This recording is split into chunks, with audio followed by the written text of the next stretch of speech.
করব না, একবারে পৌঁছে গিয়ে আমার দেশের বাড়িতে পৌঁছে মাটিতে পা রেখে আবার ব্লগ শুরু করব।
এটা একটা দেখো তো। হ্যাঁ ওটা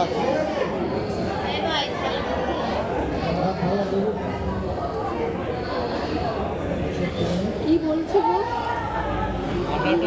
পাটাটাই করে আমি দেখতে গেলাম, তখন পাঠিয়ে দিয়েছি দেখি চেষ্টা বলা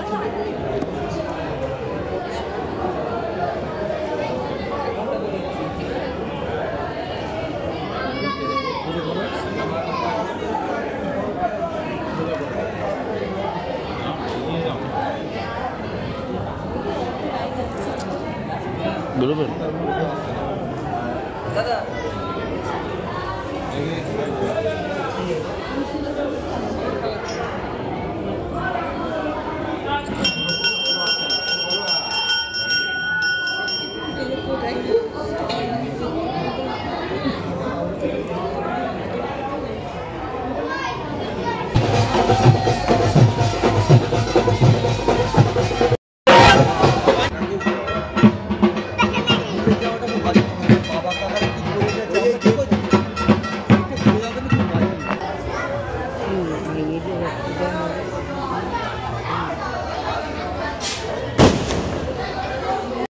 লাস্ট পার্টটা শেষ করেছিলাম পুজো জমা দেওয়া নিয়ে মন্দিরে। এখন যেটা দেখছো সেটা হচ্ছে নারায়ণ যাচ্ছে মায়ের মন্দিরে। সাদা মন্দিরটা দেখতে পাচ্ছ, এটা হচ্ছে নারায়ণের মন্দির, সত্যনারায়ণ মন্দির, যেটাকে আমাদের বাড়িতে নাম দেওয়া আছে রাজরাজেশ্বরী মন্দির। নারায়ণ এখান থেকে বেরিয়ে যায় মায়ের মন্দিরে।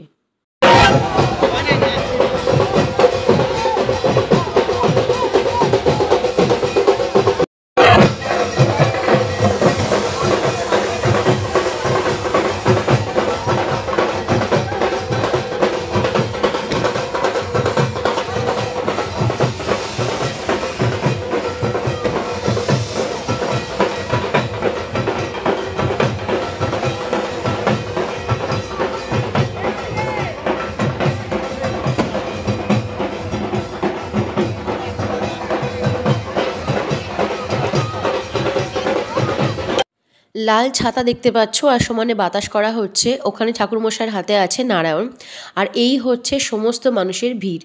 নারায়ণকে দেখার ভিড় তো আছেই, তার পাশাপাশি আছে বাজি দেখার ভিড়। কারণ আমাদের বাড়িতে এই যে দেখতে পাচ্ছ সাদা রঙের রাজরাজেশ্বরী মন্দির অর্থাৎ নারায়ণ মন্দির, এখান থেকে মায়ের মন্দির যাওয়ার পথটাতেই প্রচুর বাজি ফাটানো হয়, এটা দেখার মতোই। আর এই যে দেখতে পাচ্ছ সবাই বাতাস করছে ঠাকুরমশাইয়ের হাতে, এই হচ্ছে আমাদের বাড়ির নারায়ণ।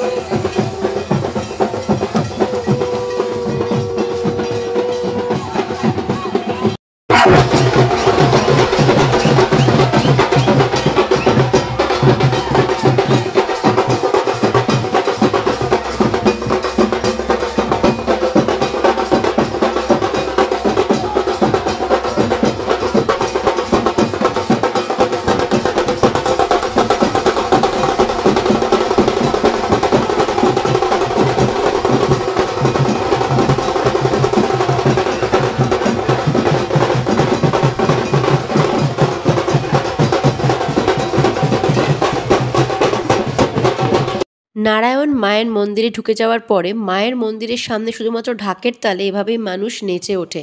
আমাদের বাড়িতে কিন্তু কোনোরকম কোনো মাইক ফিট হয় না।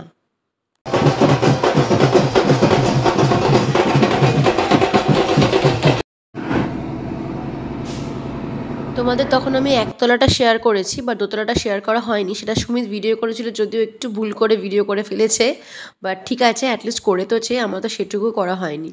তো এই হচ্ছে দোতলার ঘর আমাদের, আর এই পোর্শনটা ছোট কাকাদের, আর এই হচ্ছে লম্বা প্যাসেজ, প্রত্যেকটা সাইডে সাইডে ঘরগুলো আছে। দেশের বাড়িতে বছরে একদিন গেলে রান্না করেই নিয়ে যেতে হয়, গিয়ে করাটা সত্যি সম্ভব হয়ে ওঠে না। তো সেক্ষেত্রে মা প্রত্যেক বছর লুচি আর আলু ফুলকপি তরকারিটা আমাদের বাড়িতে ম্যান্ডেটারি, আমি ছোটোর থেকে জন্ম থেকে দেখে আসছি, তো সেটাও আজও একই ধারা চলছে। তো মা সব কিছু অ্যারেঞ্জমেন্ট করেই নিয়ে যায়, লুচি, তরকারি, মিষ্টি, প্লেট, সব কিছু, চামচ।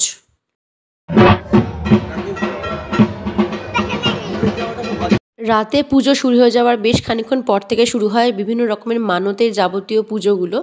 যেমন এখন চলছে দণ্ডি কাটা, এরপর হবে বুক চিরে রক্ত দেওয়া। না ভয় পেয়ে জন্য, এতটাও ভয়ঙ্কর কিছু নয়।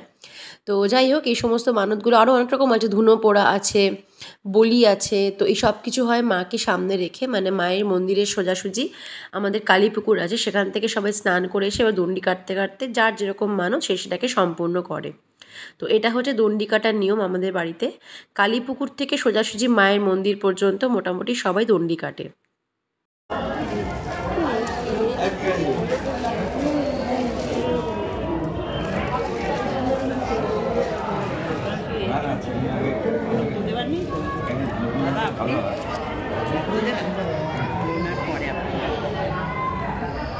তোমাদের একটু আগে বললাম যে বুক চিরে রক্ত দেওয়া, তো দেখতেই পেলে প্রথমে মা বসেছিল, মায়ের মানত ছিল, এরপর আমি বসেছি।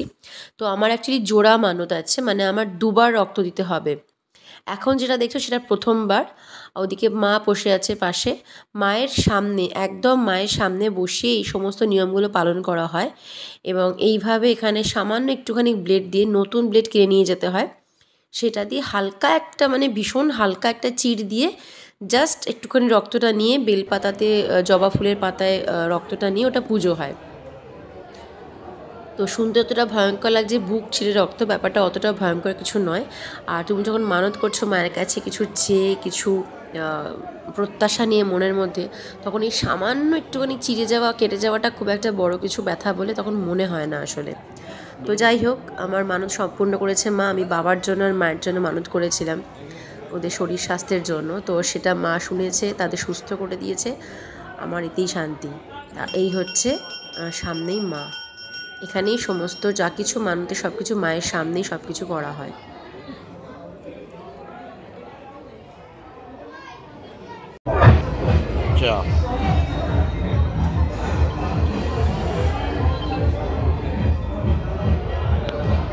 আমাদের বাড়িতে বহু বছর ধরে, মানে যবে থেকে পুজো চলছে 267 বছর, প্রথম থেকেই বলি প্রথা চালু। তো সেজন্য যত কাতান আছে যা দিয়ে বলি হয়, সে প্রত্যেকটা কাতান কিন্তু আমাদের বাড়িতে এভাবে পুজো করা হয়। তো দেখতেই পাচ্ছ ঠাকুরমশাই পুজো করছেন প্রত্যেকটা কাতান, এবং প্রত্যেকটা কাতানকে পুজো করে এইভাবে পরপর রাখা হয়। এবং যখন এটার সময় হয়, যখন বলির সময় হয়, তখন এখান থেকে এভাবে নিয়ে চলে যাওয়া হয়। এইভাবেই প্রত্যেকটা কাতান পুজো করা হয় মায়ের সামনে।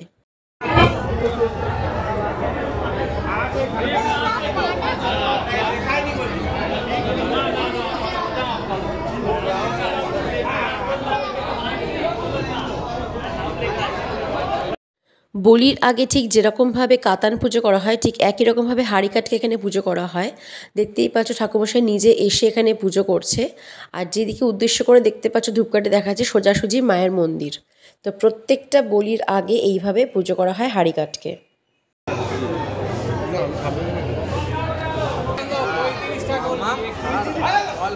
বলি হয়ে যাওয়ার পরে, বলি যেখানে হয়, যে মাঠটাতে হয় মায়ের মন্দিরের সামনে, যেটা প্যান্ডেল করা তোমাদের দেখিয়েছিলাম, ঠিক সেইখানে এবার বালি ফেলে দেওয়া হয়। এখানে সবাই এখানে বসে প্রত্যেকের মানত সম্পূর্ণ করা, আর ধুনো পোড়াটা এখানেই হয়। মায়ের মন্দির ঠিক সামনে, মাকে সামনে রেখে ধুনো পোড়ার সমস্ত আয়োজন করা হয়, এবং প্রত্যেক বছর এইখানে ধুনো পোড়াটা সম্পন্ন হয়। দেখতেই পাচ্ছ সামনে মায়ের মন্দির। এখন বেশ ভোর হয়ে গেছে, আর একটু পরে শুরু হবে পুষ্পাঞ্জলি। তো তার আগে ভাবে প্রত্যেকটা জ্বালানো হয়। এবার সৌভাগ্য হয়েছে আমিও বেশ কিছু জ্বালিয়েছি মনের কথা জানিয়ে।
দেখলাম ফোন করবে তো এ লাডু যখন বেরোবে একবার যেতে হবে, হ্যাঁ যাবো তো, এটা হয়ে নিয়ে গেলে চলে আসতে হবে।